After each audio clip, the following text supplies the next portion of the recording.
Today's topic, we're going to be talking about what actually makes entrepreneur so successful. Like, as we all know, there's thousands, millions of actually companies and entities be formed every single day, but there's only few of them achieve the level of success. When I'm talking about level of success, is like Bill Gates, like Steve Jobs, and Jeff Bezos, all these Gary Vaynerchuk, Grant Cardone. Obviously, there are only few of them who makes that level of success. Okay, so today's topic is pretty interesting and quite close to my heart as well, to be honest with you, because this is something I've studied for years. So today's we're going to be talking about what qualities they have that make them successful. Last week was just an intro video, obviously, so it's nice to get into the thick of things, actually, to get into something a bit more meaty, even though I'm trying to be more vegetarian these days. But I think we all are. Yeah, we all are. Yeah, we all are. I think personally, success is one of those things I think everyone has their own measure for and their own value for. I think qualities is probably going to be the best way to kind of go about this topic. Being successful, you need to have certain qualities as your foundation, and there's certain traits about all of these different individuals that were just mentioned that make them who they are and make them stand out compared to everyone else, and that ends up leading to their success, or what we deem as success, right? Whether that be financial success, or whether that be within their companies, or whatever the case is. But some of those qualities can be from, like, if you look at a lot of their stories, if you read some of their biographies, a lot of them have very good routines and fixed routines. They know exactly what they're going to be doing day in, day out. They take time for themselves, whether that's meditation, going exercising, that reflective time to kind of understand what decisions they've been making, how they can kind of improve, but just generally taking everything in, taking their process in, right? Because a lot of people, and I think a lot of entrepreneurs, we're so stuck into everything. We take no time to really reflect on what's going on around us. Are we really making the right decisions? Can I be doing something better? Or even kind of playing back certain decisions that have been made or that you have done, was there better ways to do it? Now, a lot of these guys and successful people that we deem successful do this quite a bit. And they have some really good habits where not only are they taking time to reflect, but then they're also reading a lot. They're also out about, they're pushing out their network, and most importantly, they continue learning. Yeah. Right? A lot of these people, you'd be surprised, but they do not stop learning. The more information that they get, the better it is, and they're very good listeners, right? They, no matter who they are, they'll take time, they'll listen, they'll take in the information, because they might learn something new from someone else. Yeah. And they're very good qualities kind of to aspire from. And for me, I think that's what kind of leads down that path to become successful. Yeah. So that's like my 2 cents, just to kick That was such a good answer. to hear your guys. That was so good. Yeah. Absolutely. And a lot of things actually you mentioned, that's what we read in the books. What's your intake on that, Midge? I think Jaasir has raised some good ideas there. I think that's more on the, I guess that's, what's the easiest way of saying We can end the podcast here, guys. He's speechless. Yeah. It was so good. I'm lost for words. Let's just end it now. I'm sorry. No, I think that's a very broad, it's more of a broader kind of overview of what makes people successful. Yeah. I think when I think about qualities of an entrepreneur, I think about things that help them to overcome their daily struggles, right? And one quality that I believe is absolutely crucial is patience. It is ridiculously hard being an entrepreneur. It's not an easy thing. Yeah. And you have to have an insane amount of patience, ridiculous amount of patience, because things go wrong all the time. Things that you want to go right don't go right straight away. They take time. Building your business takes time. Finding your right audience, or finding good clients, or building the right team, or developing the right software, all these things take a lot of time, which essentially reflects on how patient you are. So I think for me, patience is the number one quality that an entrepreneur has to have. Like, they have to have that. Absolutely. Absolutely. As soon as you stated that, I just thought of Steve Jobs. Yeah. And if you look at his whole life, right? His whole going back from Macintosh, having to leave it, and then coming back and then reforming it, kind of building out Apple again. It's just crazy. Like, his whole life was kind of based on patience. The amount of years that man took, the dedication for it. I'm not an Apple fan, but I was still... Yeah, I know. What are you talking about? You hate Apple, mate. Right?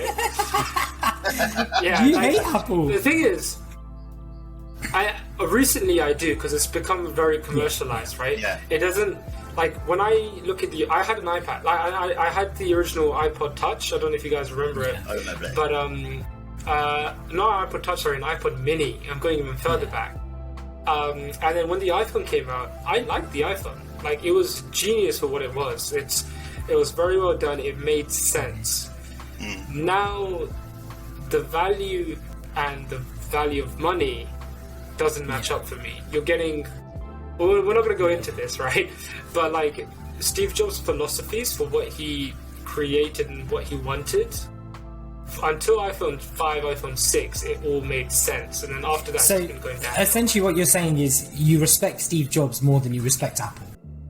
Correct. Yeah? Okay, so basically, a very great point, and that's what I was going to come up to. Steve Jobs, actually, believe it or not, that's why we're all three of us sitting down together and having a chat, because we all think pretty much alike, and we're like-minded people. Basically, success means different things to different people, right? But I give an example, right? For Steve Jobs, he wanted to invent something really outstanding, magical, right? And on the back of all his vision, he wanted to change the world. He wanted to invent something that would change the entire generations, you know? Exactly. So his vision of success was invent something via touch screen. But I'll tell you something really funny. How Apple get connected with their audience. Do you know who was the first company that invented the iPod? Actually, the device that could store music and you can play on it. Do you know which company was it? You won't believe it. Sony? That was Dell. Oh, yeah. And Dell's product was amazing. It was amazing. But for some reason, they didn't do well in this industry. But Apple took over. Why? Because they were able to connect with their audience on a deeper level. But exactly the same way, success means different thing to Mother Teresa. Mother Teresa wanted to fly over to India and help poor people. You know, that success means to her. So success means different things to different people. However, let's go back to the main point. What qualities people should have or they have to be able to achieve that kind of success. I read years ago, and that kind of stuck in me head, and that was the quotation by Jim Rohn. Jim Rohn, who was an entrepreneur, but also the mentor of Tony Robbins. Jim Rohn used to say, success is not something you can catch. It's not like butterfly or anything like it that you jump on and you catch it. Success is something you attract by becoming an attractive person. But how you become an attractive person? When you work on yourself. Yeah. So the one thing all these entrepreneurs do, again, I'm going to go to the same point. They strive to improve, to progress, to reach to that level. And when they do that, they don't see that that's the end of it. No, they share it within the entire planet. They want to see other people doing well. That's why you can see like Mark Zuckerberg and all these people, right? All these big entrepreneurs, big business owners, Bill Gates, even their CEOs do so well. Why? Because these leaders always create leaders. So number one point to me, that you have to keep on working on yourself. People are so busy working on their jobs, working on their business. The first thing they work on it is themselves, right? How can they improve in every area of life, right? Yeah. As an individual, right? I'll give an example. When you fly over to, let's say, when you go away on holidays and your air hostess comes on, good looking air hostess, and she turns around and say, you know what? You have to put your face mask. You call it face mask, oxygen mask. You see, face. I was gonna say where you been flying? I ain't been nowhere recently, mate.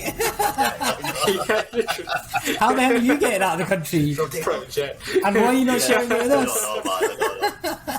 It's still type of face mask. Isn't it? Yeah, basically, they always suggest you to wear your oxygen mask first, and then you can help others. So if you keep working on yourself in order to grow in every area, you'll be able to help others. You can create more leaders. That's the number one quality, I think, to me, actually, you know. But obviously, there's so many other qualities we can talk about. But this would be one of the top qualities to me. What do you say, guys? I 100% agree. I mean, when it comes to a business owner, being a business person, generally, it's a lonely game. Unless you have another business partner, you're by yourself through everything. And if you don't work on yourself, and if you don't have a good foundation, that's with anything, right? When you're building a house, if you have a good foundation, everything else is going to be great, and you're going to last for a long time. If you have a flimsy foundation, if you haven't learned the skills that you need for your craft, then it's not going to survive, right? Because you can only fluke it for so long, because you get seen through. And the thing is, going into something with respect and leaving with respect is two very difficult things, right? Going in is very easy. Leaving with that same level of respect is very difficult. And you can only do that if you know, and if you can show that you have done a proper good job and you've done something which you can be proud of, and be like, hey, I've done what I could do, and this is everything that I have. This is what my value is, and you can go with your head held high with that. If you don't work on yourself and you stay, I mean, it's not just business owners, actually. This also applies to businesses. Why do you think there's such a big push in innovation? 100%. Right? And so many people spend so much money on research and development. You don't want to be the next Nokia, right? No. So,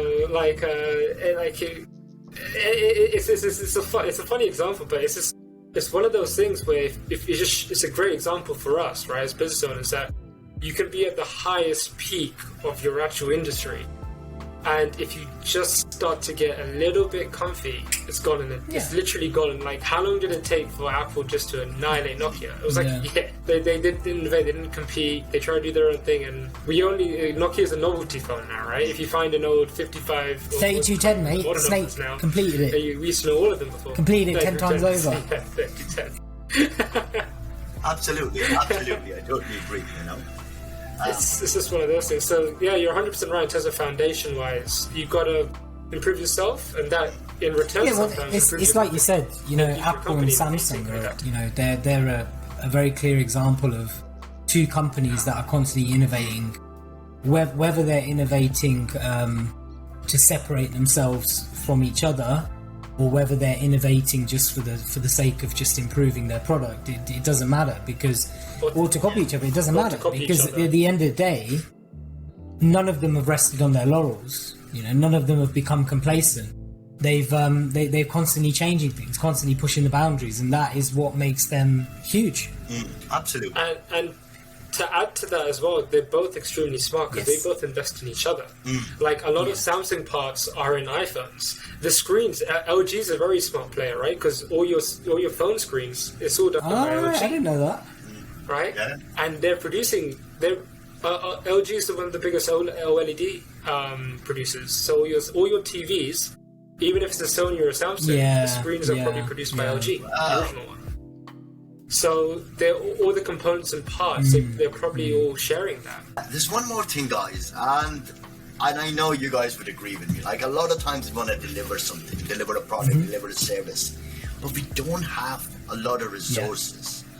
But we have to become resourceful with whatever tools 100%. We have got. So for that, you have to think outside the box, and that's what creativity. All the entrepreneurs do, all the successful entrepreneurs do. They find solutions in order to deliver the end product, and they make it perfect.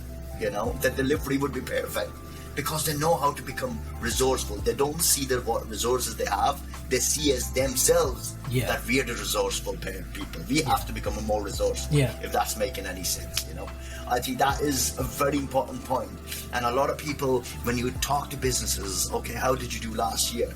oh, we could have done so well, but we didn't have this, Yeah. we didn't have that. But you didn't look for the replacement, or in other words, something that could actually, you don't need that certain tool in order to replace that. They don't know. They don't. You can't basically. You can't choose to. Again, so I think there has to be you more can't of those. choose to look at your limitations as limiting factors. Like you have to. Yeah. You have to become a bit more, like you said, resourceful, a bit more savvy, to produce the same level of results that you want with the limited resources that you have. I think it depends. I mean, because I've been in situations where, I mean, to be fair, resources, I think it varies in terms of the level of expertise that are required for that particular resource. There's some things, let's just say, websites, for example, you probably find a plugin because you don't know how to code, right? There's always loopholes and things around it that you can kind of, if you don't know how to code, there's a theme that you can use which is totally code free. So you can get away with that. There's other things you can get away with. But I have come across, like, there's certain restrictions, like, and obviously in terms of getting the value add, you have to be, I mean, coming from a creative industry, I always try thinking outside the box, and we always try doing what we can. There are obviously limitations to it. But I think the key point, I think, with the resources is are you doing the research to making sure that you've done everything you can and you've looked at alternatives? I think the main issue is people give up too easily, and I think fair enough that sometimes the resources aren't available for you to do it in a certain way because maybe those products don't exist yet. But alternatively, in other cases, like they actually might be, and people just don't take the time to actually check. Like, people get lazy, and it's another. I think it's one of the biggest killers, I think, for anyone who's an entrepreneur or a business person, is not being proactive, not just saying, you know what, let me just have a look. It might take you half an hour of an hour to do proper solid research, but then that solid research, if you come across one gem, and a lot of the times the issues are so niche that there might be a solution there. But it's just a bit trickier and harder to find. What would you guys say to work-life balance? This is a tricky one. I think work ethic is. I was gonna say work ethic, right? But I think it's quite cliche. Like, everyone knows that you have to work hard. Like, that's nothing new. Some people will tell you that you need to have a work-life balance. Like, you can't concentrate well if you're constantly working. Like, you need to refresh, and you need to go and do other things. Other people will tell you that it's like this whole work smart, like, not work harder, right? It's not a real thing. Like, you have to work hard. Like, there's no point in looking at work-life balance. Like, you have to work all the time, and if you enjoy it, then it doesn't feel like work, right? Me personally, my work-life balance, if you were to look at me objectively, could be better. It could be better. I work a lot more than I do have a social life. The only time I probably step out of the house on a regular occasion is when I go to the gym. Like, that's literally it, yeah? I'll spend weekends here, I'll spend evenings here and there, but I have seen other people who are in the same position as me, who have businesses like me, that are out every weekend, that are out evenings. They have a much more sociable life than I do. The problem is, I don't mind what I do. Like, I don't, it doesn't bother me that I don't have that level of work-life balance, because work for me is generally quite enjoyable. Like, it doesn't feel like work. So I don't know. Yeah. It's a tough one. Like, what do you guys think? I think, just to go back to the point in the question of why we said that success is so relative, because for yourself, having that balance and being able to have that freedom going on the weekends and doing a lot of social stuff, going to a lot of gatherings, for someone to be able to have their business and do that on a regular basis might be their level of success, right? Or they deem successful to have that balance. For yourself, you're none the carer. You don't care, which is, I find it very fascinating, right? Yeah. Everyone is different. Which is why I'm saying, like, you can have the options to be in a position to have that freedom, right? And I think that hopefully these qualities will kind of get you to that stage. but obviously it's your choice whether you treat work as not work and it's something that you actually enjoy doing, or if you actually see it as work. And it depends on what stage of your, like you said, stage. It also depends on what stage on your journey you're in. At the beginning of your journey, you are probably going to be working a lot. Yeah, you're going to be putting a lot of hours in. Your social life's going to take a hit at the beginning. When your business is fairly successful, you can afford to take some time away, right? Like you guys said. I do not condone working every day of every minute of every hour like a hermit in your room. I don't condone that. No. I think whether social life for you is going out with friends, whether it's going to the gym, whether it's going for a walk, whether it's just spending some time with family, whatever that social life is for you, you have to have a bit of it. Like, you have to have a bit of it every day. And but I mean, I don't think that work-life balance is as important as people make it out to be. For me, anyway. No, for me, I would agree. I would agree because a lot of times I find joy in a very littlest things, you know. And I don't need the whole day or something. I might just take an hour or two out in a week, and I'm refreshed.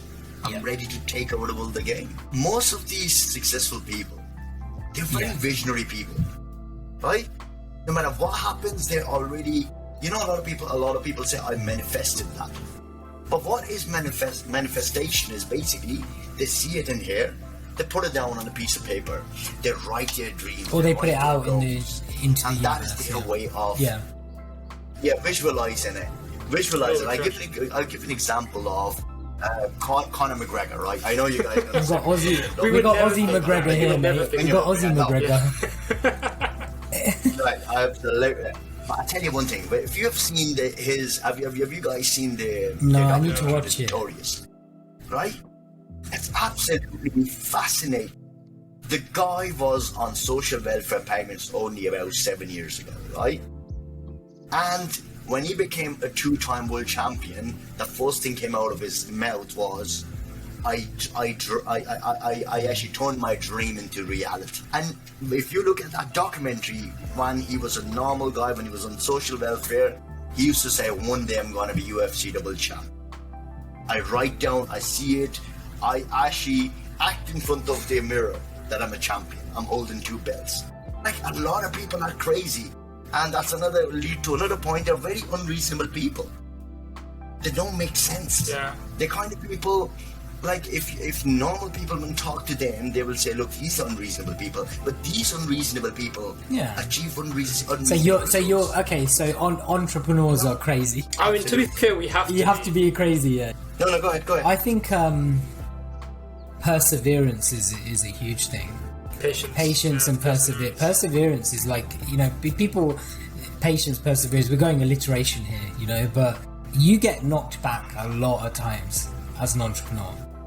Like, I don't want to just create like this morbid, like, connotation to this, but it's the reality. Like, you get knocked all the time, and I mean, we've all had it, right? We've all had setbacks. We've put in an enormous amount of work, and it hasn't gone our way. And, you know, sometimes businesses will fail, and sometimes they'll be really successful. But I actually think that a lot of times there's a lot more downs than ups with businesses. I think there's a lot more downs than ups. You know, more frequency. So perseverance to me is a massive thing. Like, you have to be able to cope with that. You have to have thick skin.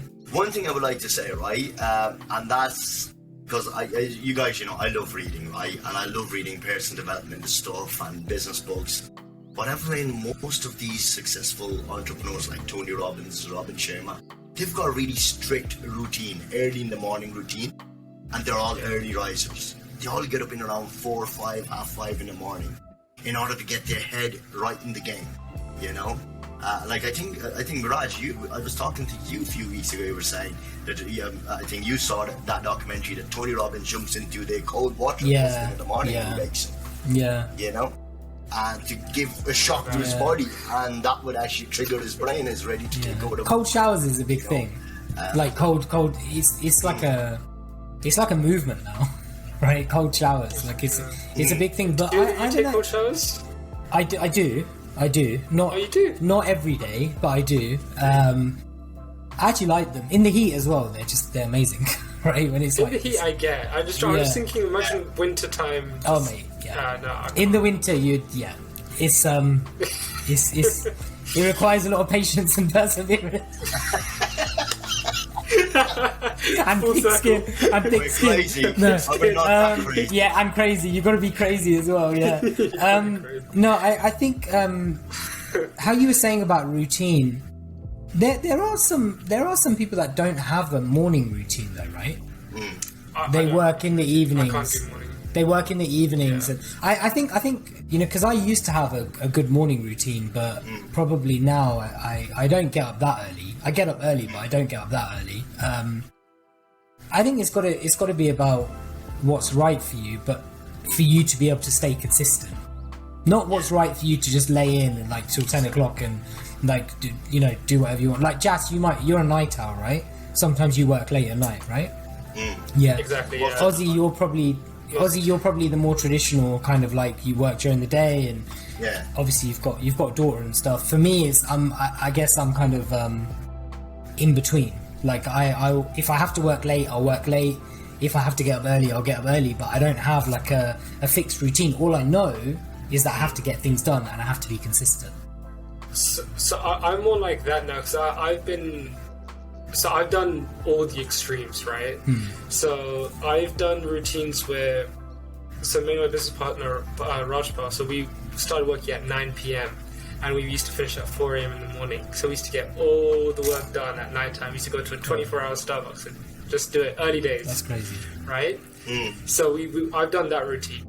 I've tried the getting up at 4, 5 a.m., but I just realized this just doesn't work for me. I'm not that type of person.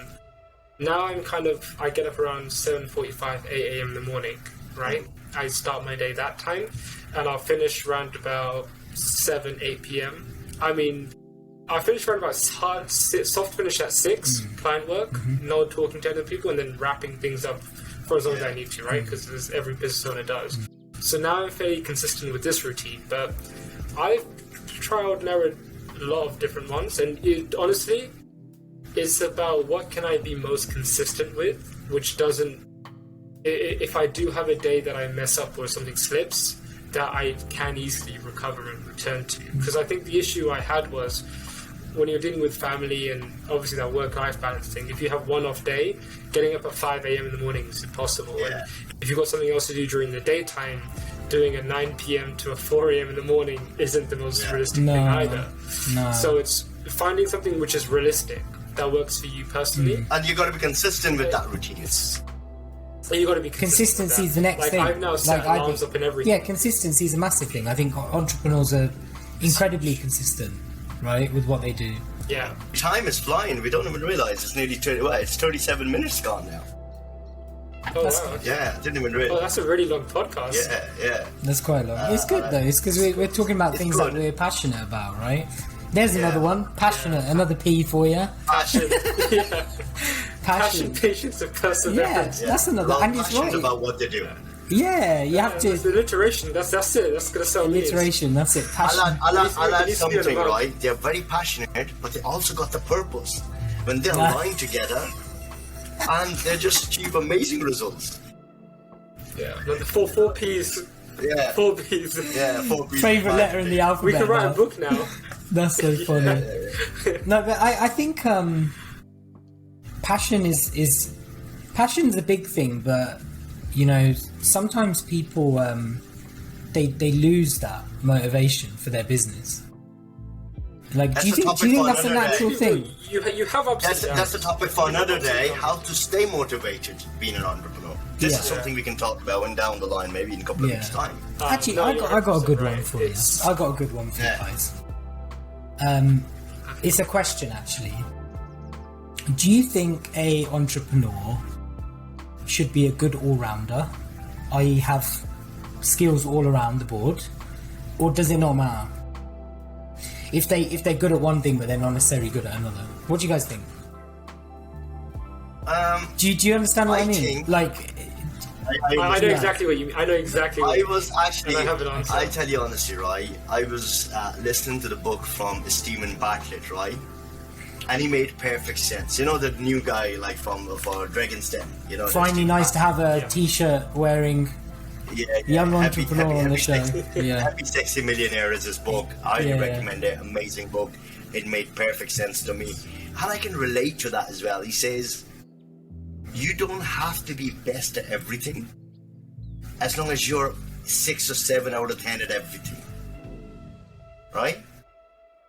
And I'm good at I'm a people's person, right? I love talking to people, right? I can make friends fairly easily. But when it comes to skill set, I don't think I'm 10 out of 10 in all the skill sets. Yeah. I would be 7.5 out of 10. Yeah. But I've got a lot of the skill sets. Yeah. If that's making any sense. Yeah. And that has worked out for me, you know. And fingers crossed it will in the future. That would be my answer. That I don't think you have to be best at one thing and just go after it. No. You know, you have to be good at basically most things. And even if some things you're not good at, you're, let's say 5 or 6 out of 10, that's okay. You can always ask for help. Yeah. You've got team around you. Yeah. You know, like if I'm stuck with branding strategies, I reach out to Jaasir because I know I'm not best at it. Yeah. If it comes to video editing and video stuff, I know I can reach out to Miraj. You'll be able to help. You know, so yes, as long as you've got the right people, right team around you, I think you can still make it big. I'm so happy you went first, because my answer to that is so Miraj, correct me if I'm wrong, your question is someone that's all-rounded and good at everything, or nothing at all, like an all-rounder is not necessarily someone who's the best at everything, but they're good at everything. Like they're pretty much good at they're decent at everything. So they need to be decent at everything, right? But if they're not decent at everything, then, and this is a characteristic of entrepreneurs, and there's always some people that I know are like this, especially creative people. You have to be ready to work with a team and not take everything on. I think entrepreneurs are terrible at delegating tasks. They want to be in control of everything, right? And I think this is one of the biggest difficulties for entrepreneurs, is getting that workload, knowing and accepting that, hey, this isn't my skill set, I can get someone else to do it. At the same time, and this kind of goes back to our first point, which is learning skills and developing yourself, is you need to know a little bit of everything, because you don't want to be fooled by anyone. That's good. Right? At the same time, you're asking people for help. Fair enough, you need to do that, but at the same time, you don't want to be taken advantage of as an entrepreneur. So there needs to be this balance. Now, it's up to you to then, if you don't know anything, create at least the fundamentals of it. Because like, Miraj, you're amazing at video editing. I'm not amazing, If mate. you needed help, you would know what, right? But if you were, but now you got really good knowledge of it, right, what to do.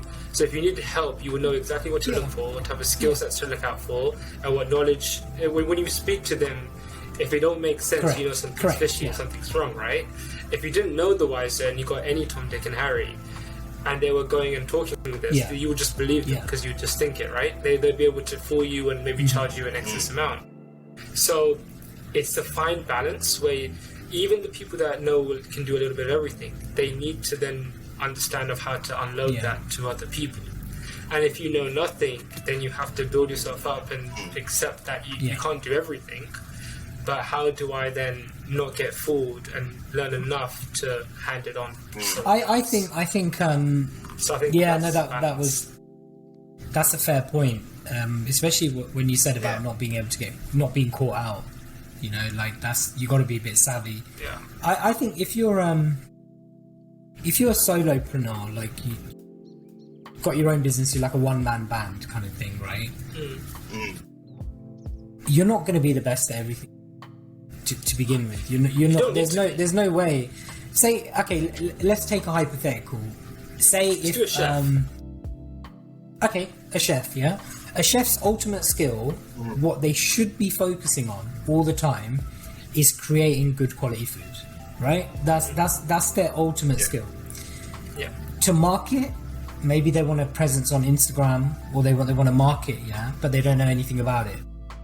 What this chef should do, right, is have a go at just navigating around Instagram, understanding what it's about, understanding what people are looking for, and if he or she does not have the time nor the understanding to continue to do that marketing, to continue to do it, because let's be honest, their time is better spent in actually creating the food, right? 100%. Then they should look to outsource it to someone else who can deliver that for them. But they need to understand it first. Yeah, they need to have a good idea of it. Yeah. 100%. Now, 100%.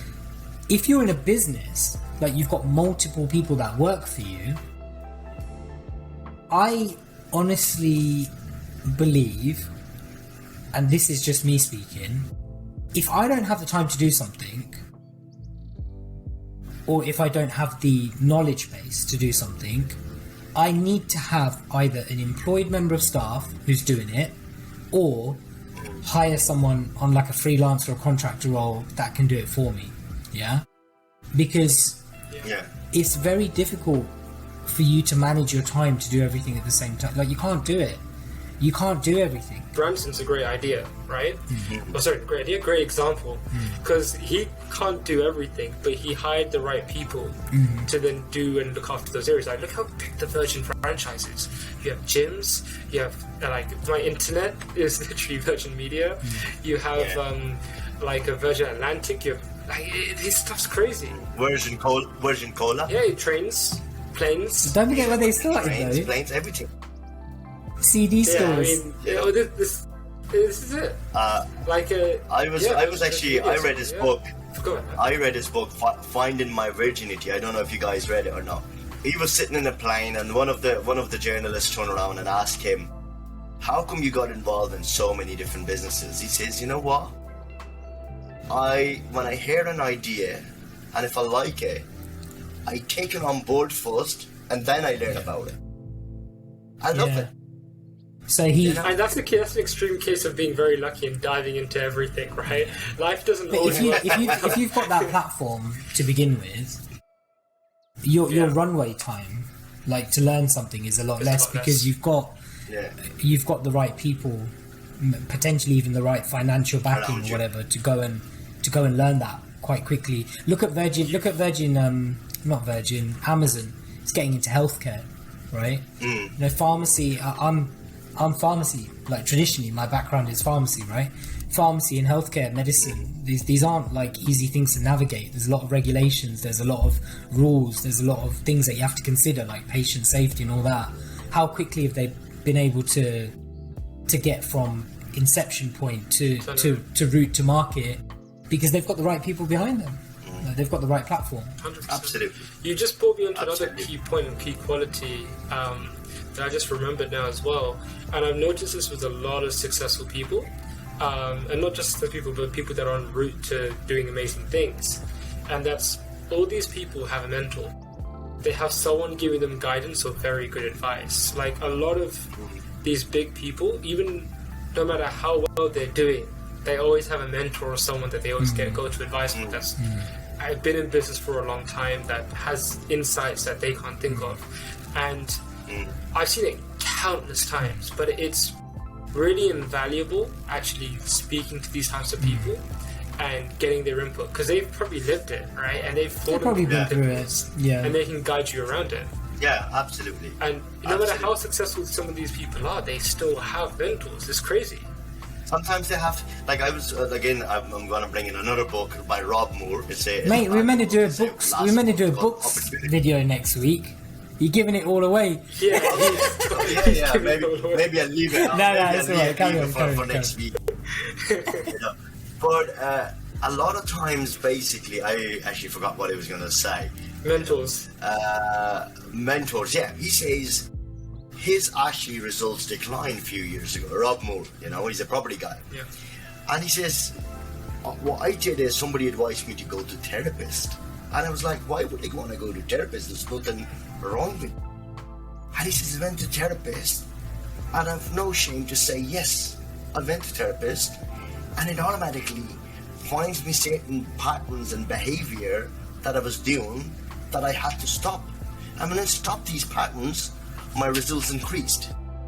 You know? So a lot of times, in a form of mentor, they actually have therapists as well, all these successful people. So you're saying mentors don't just have to be like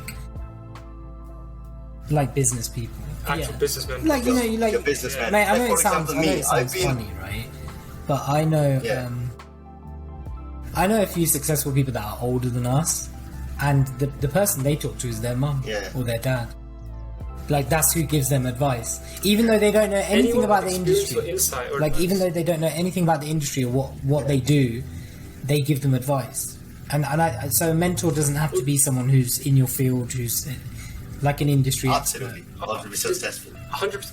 And the thing is, it's not about being in the industry, it's about giving logical advice, because a lot of the times I think people overcomplicate things. But it's because when you're in it, you can't see the wood from the trees. You know, like you're stuck in you it. need an outside opinion, like an objective opinion. But if you can find a good mentor or someone, or a good advisor, I'd say, it's probably a better way to describe it.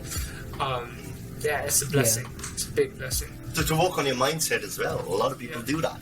Like, I've been mentored by people they don't even know they're mentoring me. Like, I've been always Next level of inception. You're stalking them, mate. Like, I feel like, honestly, I tell you why, right? I know they're ghosts, basically, ghost mentors. You know, but look, every time I feel like I'm not going actually on the right path, or I'm losing my focus, I always tend to listen to Tony Robbins, Jim Rohn, Les Brown. Like, they don't know, and even I've read their books like at least 9-10 times, right? I listen to them, but it always helps me to get back onto the track. So sometimes you find mentorship through books, through videos. You know, it's important what you hear and what you see, you know, 100%. and what you read. It's very important, you know. And that makes a massive difference as well, you know, and that always helped me as well. And that's goes to another point, that all the successful entrepreneurs, they love reading. If you go to their home, they've got a massive library, and they've got tons of books. That's something I need to do more of. Yeah, I just, like, in my routine, I haven't got enough time to kind of read. I go for skills and stuff. I like to dive into stuff.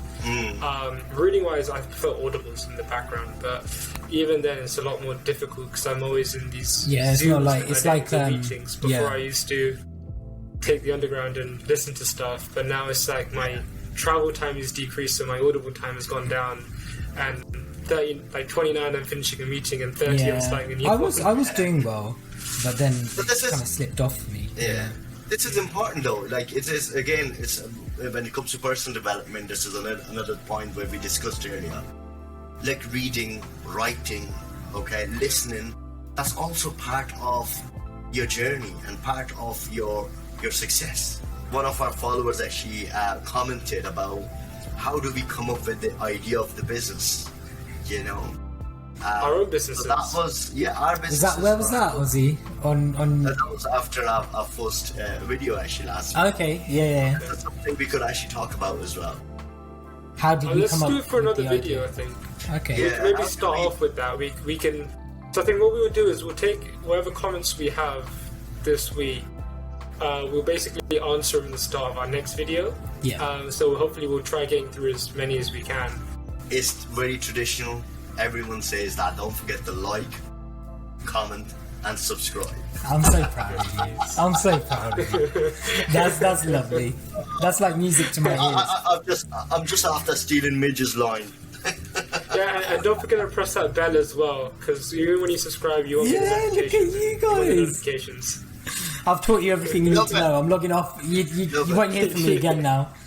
If there's one lesson I taught you, that was it. Yeah. No, so, I mean, great video. We had a lovely chat there, and I think that was longer than we expected it to be, but it was. It's always good when you're talking. Time flies, right? So, like Ozzy and Jaasir said, like, comment, and subscribe. We're gonna throw it in twice today. And hit that notification bell so you can be notified of future video releases. Please let us know what you want us to talk about. You give us any topics that you want us to talk about. Put it in the comment section, message us directly, go on LinkedIn. find out where Ozzy's hiding when he's stalking all these people that he says motivates them, and Ghost stories. his little ghost mentors. He's really doing a stakeout and stalking all these entrepreneurs, and you can just tap on his car window and let him know. So absolutely thrilled to be back for a second episode, and we're looking forward to the next one. It's coming up to midnight. It's my mentorship time, guys. Oh god. On that bombshell. We'll see you next time.